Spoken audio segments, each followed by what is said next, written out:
Les films de zombies existaient depuis longtemps, mais c'est à George Romero qu'on doit la véritable création du genre. Ces films furent très populaires en Italie dans les années 70 et 80. Le terme zombie vient de la culture vaudou qui a été amenée par des immigrants créoles.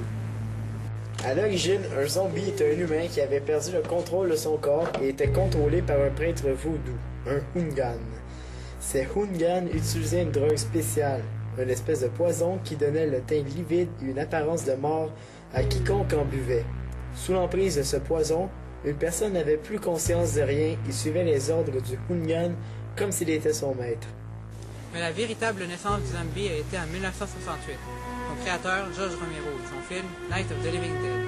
C'est ce film qui a instauré le modèle de zombie dont tous les films de zombies subséquents se sont inspirés. Son modèle était celui-ci.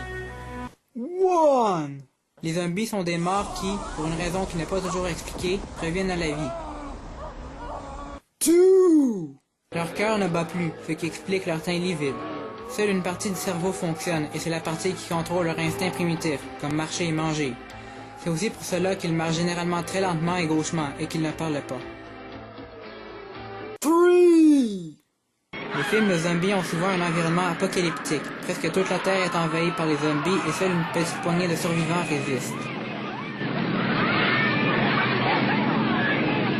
4.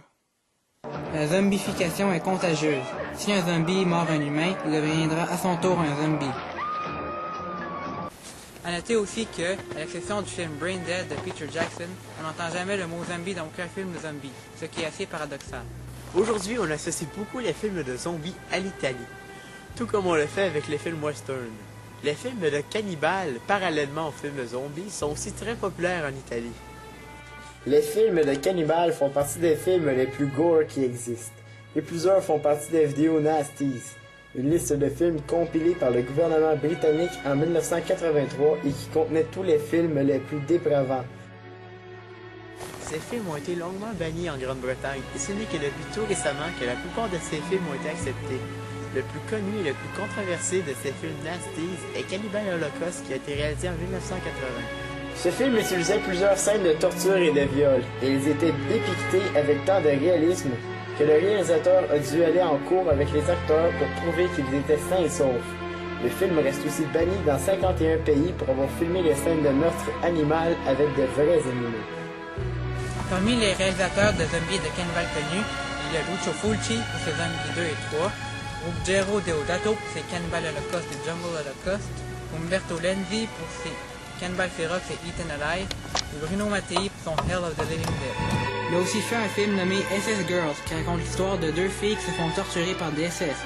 Bien que ce film ne contient ni zombies ni cannibales, il est intéressant de noter que les Italiens étaient aussi très forts dans les films de torture et de viol se déroulant dans les camps nazis.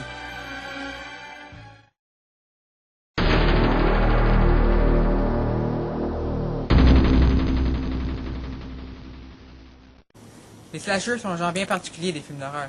Le concept est simple. Un tueur psychopathe s'attaque à des gens, la plupart du temps des ados. Il les tue un par un jusqu'à ce que le dernier survivant, la plupart du temps une fille, parvienne à s'enfuir ou à le tuer. Le terme slasher viendrait du fait que les tueurs utiliseraient des armes plutôt tranchantes, comme des couteaux ou des machettes, plutôt que des armes à feu. Certains slashers sont aussi connus pour utiliser un large éventail d'armes tout aussi différentes qu'inusitées.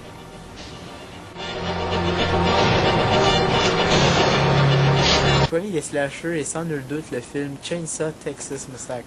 Ce film raconte l'histoire typique de des adolescents se perdant et tombant sur un tueur fou, ou dans ce cas, une famille de tueurs fous.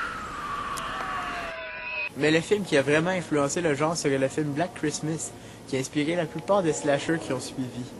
À sa suite, vinrent une vague de films ayant pour thème des dates ou des périodes de temps particulières. Citons comme exemple Halloween, Friday the 13th, Happy Birthday to Me, Mother's Day, Prom Night, My Bloody Valentine, Silent Night, Deadly Night, April Fool's Day, entre autres.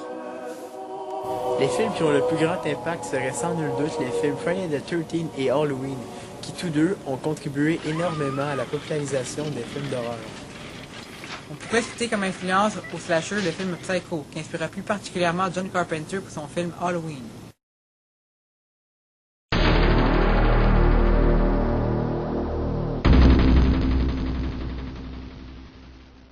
Durant la fin des années 80 et le début des années 90, il y eut un véritable bombardement en matière de suites de films d'horreur.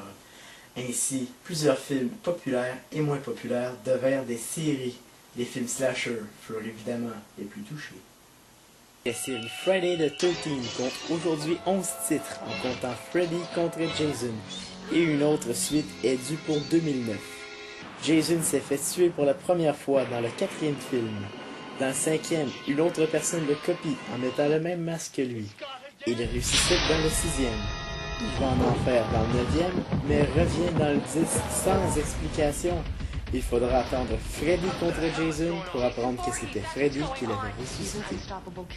Freddy, quant à lui, a aussi une véritable collection de films portant sur lui, 8 au total, avec Freddy contre Jason bien sûr. Il meurt et revient aussi une seule fois, mais avec lui, on se dit que tout est possible.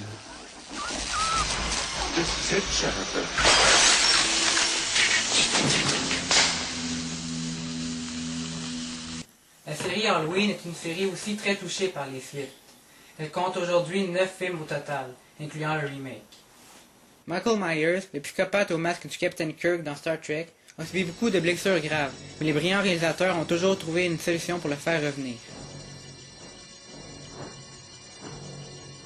On pourrait parler de plusieurs autres séries aux suites nombreuses, comme les Hellraiser, les Chucky, les Massacres à la tronçonneuse, les Abominables Lutins et les Critters, mais plutôt nous allons vous parler d'une autre tendance qui est apparue vers la fin des années 90. J'ai nommé le Slasher Revival. En 1996, le fameux réalisateur Wes Craven, celui qui réalisa le film A Nightmare on Elm Street, réalisa le film Scream. Ce film était unique, révolutionnant le genre, car ce n'était pas une suite. Plusieurs suivirent les traces de ce fabuleux film en faisant I Know What You Did Last Summer et Urban Legend. Ces slashers se diffèrent des anciens par leur meilleure qualité de production ainsi que par leurs acteurs plus connus. Ces slashers attirent donc une encore plus grande clientèle.